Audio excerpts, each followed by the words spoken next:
Hi, welcome to Tarot and Tea Tuesday. So still got these on. I've just noticed.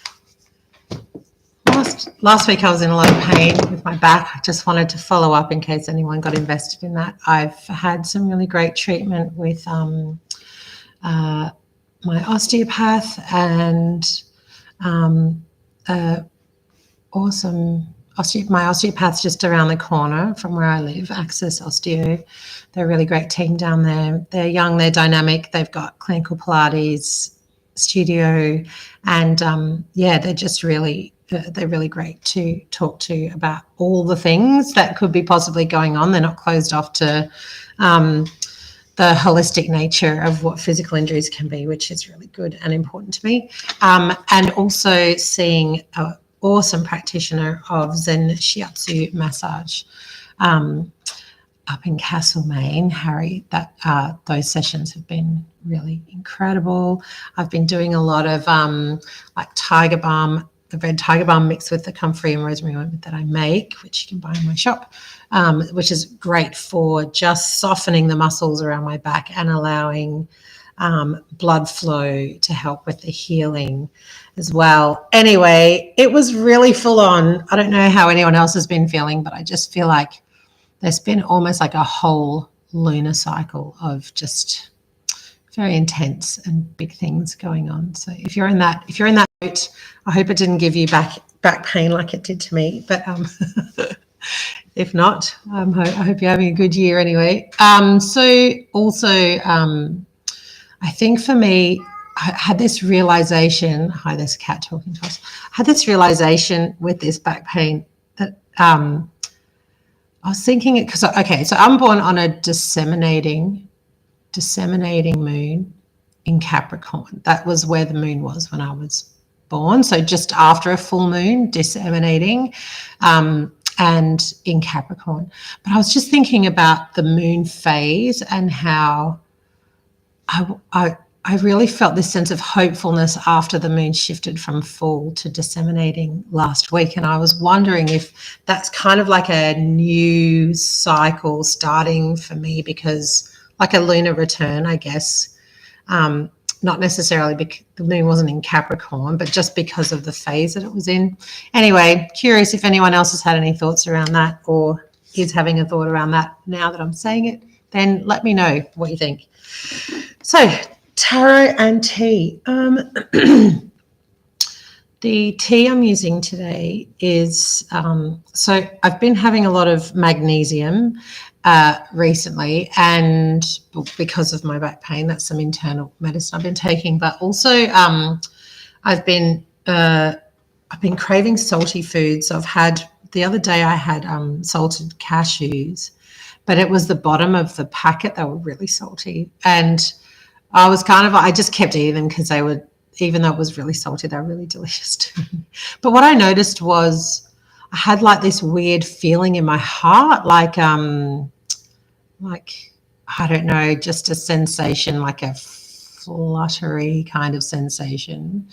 And then which made me stop eating them, and I was drinking lots of water. And then I started having like an ache in my chest. Anyway, I freaked out. Everything's fine. This was a few days ago, but it made me think. I went straight and got the motherwort out. So that's our tea for today, because I've been drinking it every day for the last 3 days. Motherwort, which came from a plant that Jessie gave me to grow in my backyard. And I'm not very good at gardening, and I grew it to be a nice big grown-up plant that I could harvest everything from. So I highly recommend it for people in the same boat as me that find it difficult to grow things, because it just grew itself and gave an incredible amount of medicine to me, and I'm still drinking it. So cheers to motherwort,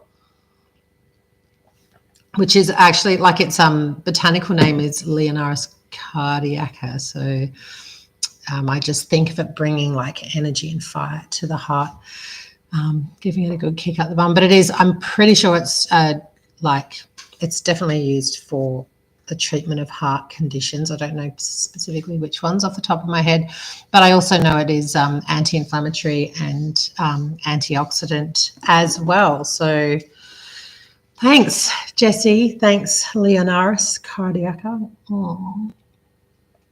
If you can get your hands on some, definitely have it. It's got a smooth taste too. It's the smell of it can be quite maybe astringent, slightly bitter. Like that's the expectation from the smell of the dried herb.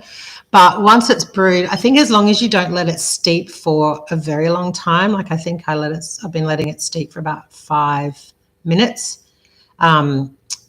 It's pretty nice and smooth, and yeah, not too harsh on the palate. Ooh. And the tarot deck we're using today is called the Thoth deck. It is commonly called the Crowley deck. It's been around for a long time. I've got like these cute little mini ones here, this mini deck. Aleister Crowley had a, oh, hi.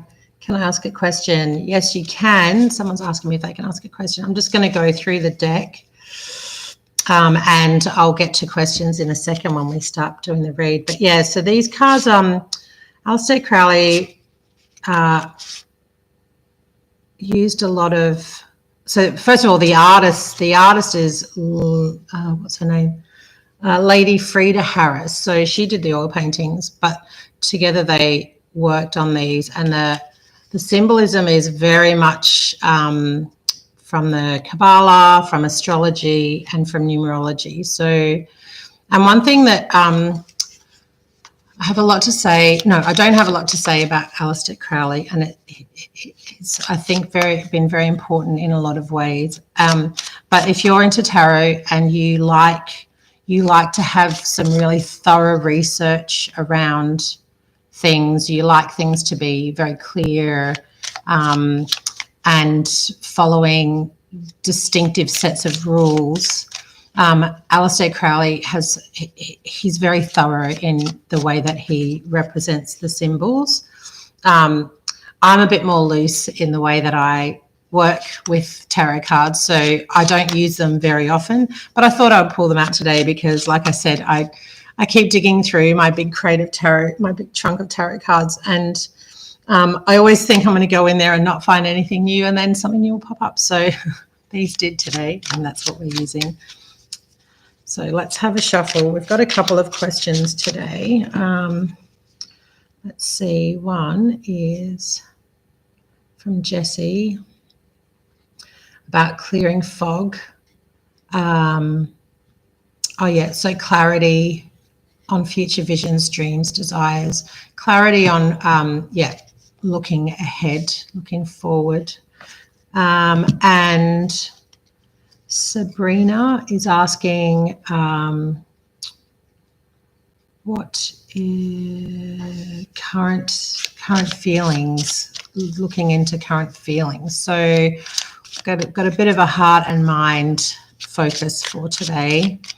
Heart, motherwort. Okay, so let's see what we're going to get out of these. Oh, I just want to mention too, I want to just think about the moon is in Scorpio at the moment, and the sun is at the end of the Pisces season. So the feelings thing, there's probably a lot of that swirling around people at the moment, or through people. Yeah, but definitely coming to the end of Pisces season in the next couple of days. So let's pick a card. Ooh, we have the Hanged Man. Hang on, I keep doing this. You'd think I'd be a bit more organised, but I'm not. Crowley would hate working with me. Okay, here we go. The Hangman. So everybody kind of knows this image. What have we got up the top? There is an Ankh. Don't know a lot about the symbolism of the Ankh, but because there's a lot of Egyptian well, clearly because it's called the Thoth deck, but a lot of Egyptian stuff woven into these. And if anyone knows what the Ankh is all about, please tell me. But I feel like it's something to do with maybe birth, death, rebirth, that eternal return of life, maybe. And the sun at the top there, this really great light shining across the top. To me, it looks like, just as like an overview, if we just sort of step back and look at the shapes and the feelings coming out of this card, I can see like, it's like, can anyone else see that, like a ship on water, the sun in the background? If you don't even like that part there, that's what that looks like to me. But that thing of like riding the surface, but then the awareness of this process going on, like having to dig down deep under, and to get that alternate view, which is kind of what the Hangman is about anyway, is just being able to flip things over and maybe taking a look at things from another perspective, another angle.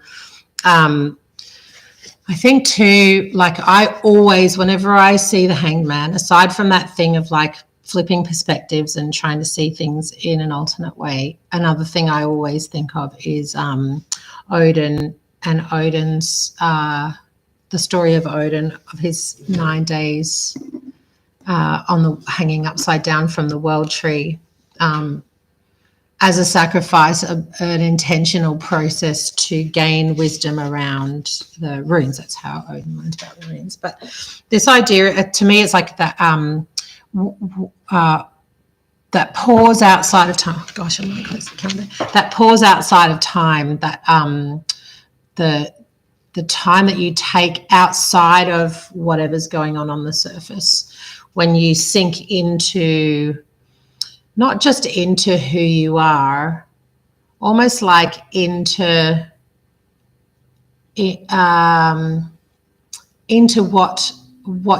who you could be. So not like, it's not like an anchoring thing.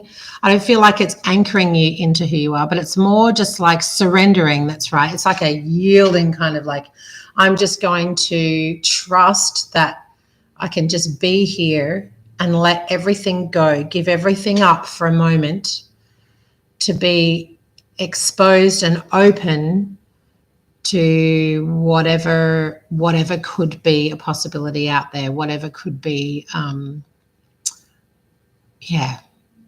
on, let me just,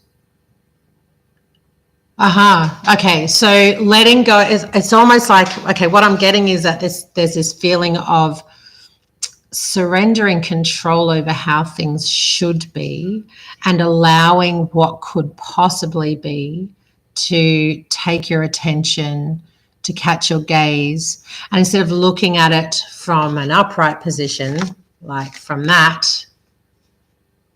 it's possible to look at things from a different perspective.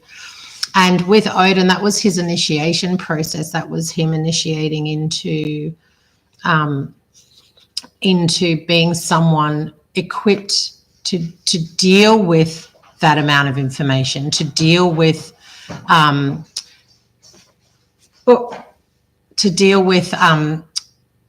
how to holding that amount of information. And then one thing that came out of that was that there's some things that you know, and there's some things that you aren't meant to know. And of the things that you know, are they things just for you to know, or are they things for you to share with other people? And then you have like the things that you don't know, being able to accept and accept that you don't know them, and how that then impacts the choices that you make to move ahead. And I wonder, I just wonder if the questions that we had here, like the feelings thing, if you're able to completely yield and surrender to whatever those feelings might be, I feel like they will bring you the clarity. They'll bring you the clarity that you need to understand. Hang on, not clarity. If you surrender to, sorry, there's a cat that's really distracted me. Okay, so yeah, it'll help you to surrender to your feelings, not be carried away by them, but because see, it's sort of like the foot is anchored there. It's anchored on the surface. So there's a point, we sort of assume that the anchoring would be down here, but it's actually like there's an anchoring to who you are, and, you're not going to drop the ball. But if you can yield just enough, so you're still anchored there, but you're allowing the emotions to sort of like be around you and hold you and sway you in certain directions. I know that feelings will become more apparent, and how to navigate them will become clearer. Which ones are yours, which ones are other people's, all of that sort of thing. And they're important when it comes to processing emotional things, I think. But in terms of, let me just revisit Jessie's question. How to find clarity on, the future things. I think as well, like this too is about being able to keep a hold of like the track that you're on, but also remembering that there's so much more. There's so much more possibility to what could be there. So I feel like sometimes when we dream, we limit our dreams to what we think we deserve, what we're capable of, what society says is the right or wrong way to do things, or things to aspire to. But really, like, this card is reminding us that we need to sort of let go of all of those preconceived ideas of and preconceived ideas which actually create limitations on what our dreams could possibly be. And that means if we create those limitations, then we're actually closing off to the root of our desires, like the real, we can't really feel into them because we tell ourselves they can't be achievable on such a deep level that it doesn't even come up to the surface. We can't bring it back up to the surface with us. So we miss out, I think, on a lot because we don't think it's possible. But if we do think anything's possible, even if it doesn't actually happen, it's the movement towards making those things happen that we actually find the gems that revitalize and change us more into who we need to be or who we want to be. I was talking about the kids and I were watching a movie last night, and we got sidetracked and just talking about watching Moana 2, and it was the whole premise is that you're creating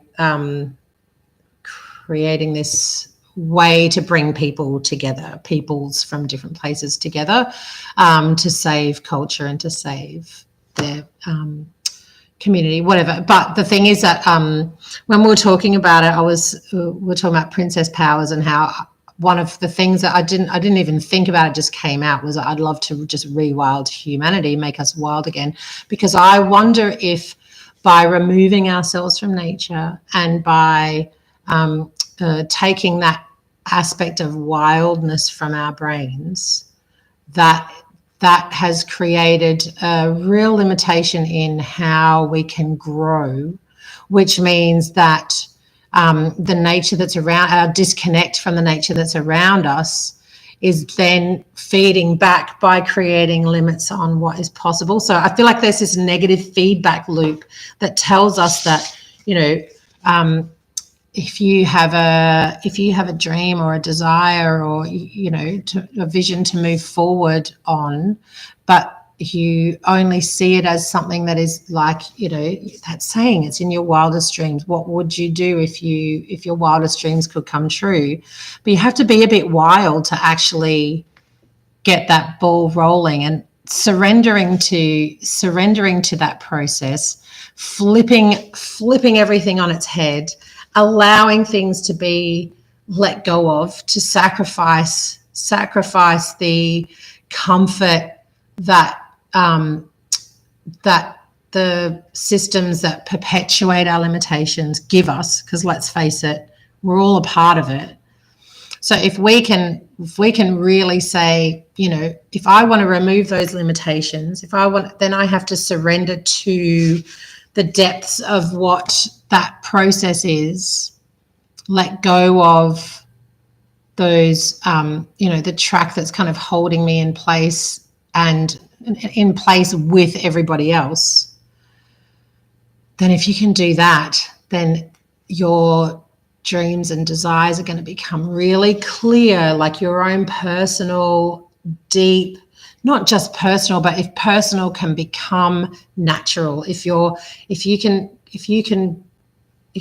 do this properly, you will become in tune with the bigger picture, the natural world, the universe, the gods, God, whatever you want. You access that big picture narrative, and the part that you play, you're yielding, you're surrendering to the part that you have to play, which means all of your dreams and desires are going to become very clear because you've got the support of that bigger narrative. Don't know if that makes sense, but it certainly has to me. And I now have to go and write a bunch of things, but there you go. The Hanged Man. Ooh, a bit blurry, but yeah. So here's to the Thoth deck, the Crowley deck, known by a lot of people. And here's to Motherwort. Thanks for your patience with the cat, who I think actually wants to be let out. Cheers. Have a great day. See you next week.